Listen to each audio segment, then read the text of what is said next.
I'm going to show you how to use a lace silicone border mould.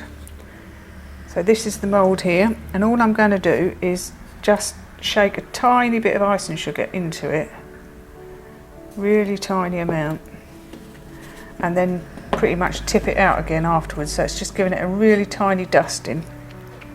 And then I've got sugar paste and flour paste mix here, 50-50, and I'm just going to knead it to get the gums working in it. And then if you start with a ball and then roll out a sausage, so get yourself a long sausage that is about the same length as your border mould. Then if you just put a little bit of icing sugar on your fingers, you can then just push this down into the mould. So push it all the way along, and you're trying to get that right down into all that pattern and the mould. So push it really hard with your fingers like that, and if you put a little bit of icing sugar on your fingers, you can push it and it won't stick. That's it. Go all the way backwards and forwards, and then what we're going to do with our non-stick knife is just cut the excess away. So do it really gently. You don't want to use a sharp knife to do this, you need to be using a blunt knife. And you see you're just cutting the top of that away, but you don't want to be cutting into your mould because you need to look after your mould. And then you just go backwards and forwards like this, slicing the paste away across the top, right the way down to the end. And then if you've got some parts that are still got a little bit too much on, you can just go back over them, trim a little bit more off. There, that looks quite good.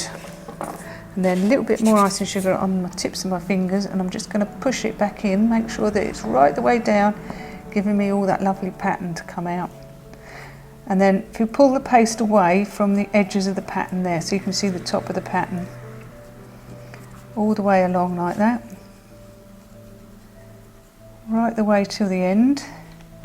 And then this end here, you want that nice and straight, both sides, because that is where you can join your next piece up. So if you're doing a border all the way around the cake, you'll butt it up to each side there.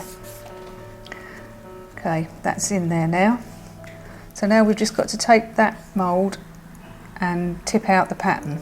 So you can see that the pattern is nicely indented onto the paste. So let's just tip that out. So we turn it over, and if we really gently just start to pull it so that it falls out, really gently, if you pull the mould away, and then it will fall out.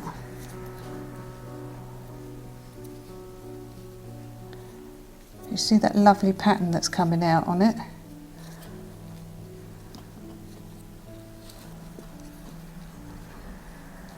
There we are. Let's just get the mould out of the way and turn the pattern up so you can see it. There is the side design pattern there. And that is all ready now to put onto the side of your cake.